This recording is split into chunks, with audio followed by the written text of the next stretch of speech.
നമസ്കാരം. ഹൈക്കോടതിയിൽ സാക്ഷാൽ പിണറായി തന്നെ താനൊരു മാഫിയ തലവനാണെന്ന് സമ്മതിച്ചിട്ടുള്ള കാര്യം നമ്മൾ വിസ്മരിച്ചുകൂടാ. കലാകൗമുദിയിൽ വന്ന ലേഖനത്തിൽ മാഫിയ തലവനാണെന്ന് പറഞ്ഞിരുന്നു. എഴുതിയത് ജസ്റ്റിസ് സുകുമാരനാണ്.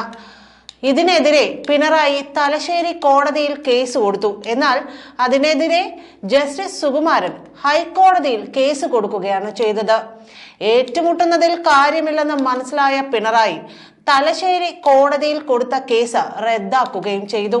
കണ്ണൂരിൽ നടക്കുന്ന രാഷ്ട്രീയ കൊലപാതകങ്ങൾക്ക് പിന്നിൽ പിണറായി വിജയനാണെന്നായിരുന്നു ജസ്റ്റിസ് സുകുമാരൻ എഴുതിയിരുന്നത്. ഇത് അക്ഷരാർത്ഥത്തിൽ ശരിയാണെന്ന് സമ്മതിക്കുകയാണ് തലശ്ശേരി കോടതിയിലെ കേസ് റദ്ദാക്കിയതിലൂടെ പിണറായി ചെയ്തത്.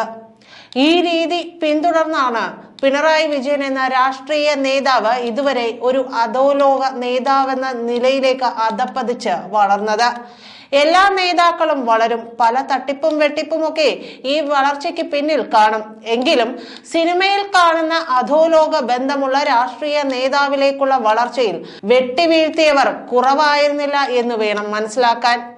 ഈ ധാർഷ്ട്യത്തിന്റെ അങ്ങേയറ്റമാണ് ഇപ്പോൾ കേരളത്തിലെ ജനം കണ്ടുകൊണ്ടിരിക്കുന്നത്. നവകേരള സദസ്സ് അതിന്റെ ക്ലൈമാക്സിലാണ്. അധപ്പതനത്തിന്റെ ഭീകരമായ ഒരു വേർഷനാണിത്. PR ഏജൻസികളെ വച്ച പിണറായിയും പിണറായിസ്റ്റുകളും ചേർന്ന് പടുത്തുയർത്തിയ പ്രതിച്ഛായ 8 നിലയിൽ പൊട്ടിത്തുടങ്ങി. അതിന്റെ അപസ്വരം പാർട്ടിയിൽ നിന്ന് തന്നെ ഉയർന്നു തുടങ്ങിയിട്ടുമുണ്ട്. പിണറായി മുഖ്യമന്ത്രി കസേരയിൽ നിന്ന് ഇറങ്ങിപ്പോണം എന്ന് ആഗ്രഹിക്കുന്നത് ഇവിടുത്തെ പൊതുജനമാണ്. അതിൽ CPM-കാരും ഉൾപ്പെട്ടു തുടങ്ങി എന്നർത്ഥം. ഈ അഭിപ്രായ ഭിന്നത പ്രകടിപ്പിക്കുന്നത് ഒരു വിഭാഗം നേതാക്കളും പ്രവർത്തകരുമാണ്. എന്നാൽ പരസ്യമായി ആർക്കും പറയാൻ ധൈര്യമില്ല തന്നെ. മറിയക്കുട്ടിമാരും സമൂഹത്തിലെ പല തട്ടിലുള്ളവരും വ്യാപകമായി മുഖ്യമന്ത്രിയുടെ പക്വതക്കുറവും ഈ അധോലോക സെറ്റപ്പും പിടിപ്പുകേടുമൊക്കെ ചോദ്യം ചെയ്യുന്നുണ്ട്. ഈ വിഷയത്തിൽ മാധ്യമങ്ങളിലെ ചർച്ചകളും പ്രമുഖരുടെ അഭിപ്രായങ്ങളും നീതിപീഠങ്ങളുടെ നിലപാടുകളും CPM-നെ കുറച്ചൊന്നുമല്ല ആശങ്കപ്പെടുത്തുന്നത്. കേന്ദ്ര സർക്കാരുമായുള്ള ഏറ്റുമുട്ടൽ, ഗവർണറോടുള്ള വെല്ലുവിളി, ഇതിനെല്ലാം കാരണമായി പറയുന്ന കാര്യങ്ങൾ എല്ലാം പിണറായിയുടെ പിടിപ്പുകേടാണെന്നാണ് അവരുടെ വിലയിരുത്തൽ. പാർട്ടിയുടെ അന്ധരായ അണികൾക്ക് മാത്രമാണ് ആവേശം. സർക്കാർ ജീവനക്കാർ, പോലീസ്, ചിന്തിക്കുന്ന വോട്ടർമാർ, നിഷ്പക്ഷർ, പാർട്ടിക്കാരെങ്കിലും, യുവാക്കൾ, വിദ്യാർത്ഥികൾ, വിദ്യാസമ്പന്നർ എന്നിങ്ങനെ വിവിധ തലത്തിലുള്ള വോട്ടർമാർക്ക് രണ്ടാം CPM ഭരണത്തിൽ മടുപ്പായെന്ന് തന്നെയാണ് കണ്ടെത്തിയിരിക്കുന്നത്. പിണറായി മുഖ്യമന്ത്രി പദത്തിൽ നിന്ന് മാറണം എന്ന് ഒരു തരത്തിലും ഇവർ സ്വകാര്യ സംഭാഷണത്തിൽ പ്രതികരിക്കുന്നുണ്ട്. മുഖ്യമന്ത്രി പരാജയമാണെന്ന് ഒരു വിഭാഗം തുറന്നു പറയുന്നുമുണ്ട്. സദസ്സ് പിരിഞ്ഞാൽ മന്ത്രിസഭയിൽ അഴിച്ചുപണിയുണ്ട് എന്ന സൂചനകൾ ഉണ്ടായിരുന്നു. ഘടകകക്ഷികളുടെ കാര്യത്തിലെന്ന പോലെ മുഖ്യമന്ത്രി കാര്യത്തിലും മാറ്റം ആകാമെന്നാണ് ഇവർ അടക്കം പറയുന്നത്.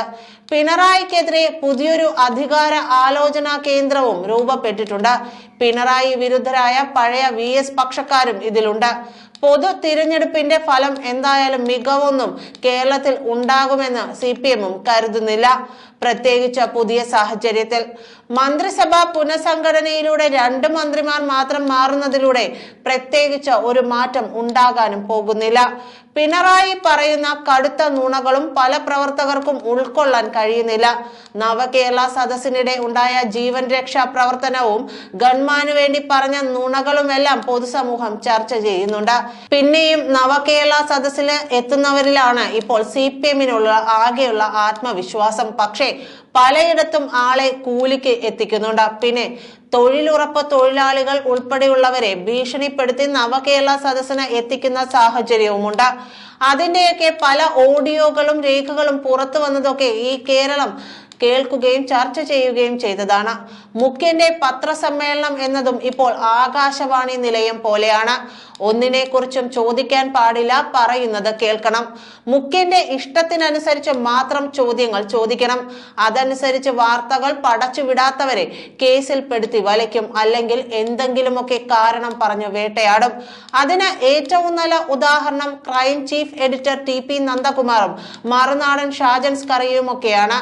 ഏഷ്യാനെറ്റിലെ വിനു വി ജോണൊക്കെ ഒറ്റയ്ക്ക് ഈ പിണറായിസത്തിനെതിരെ പൊരുതിയവരാണ്. അന്നേരമൊന്നും വാ തുറക്കാത്ത പിണറായി സ്തുതി പാടിയ പലർക്കും ഇപ്പോൾ തിരിച്ചടി കിട്ടി തുടങ്ങിയിട്ടുണ്ട്.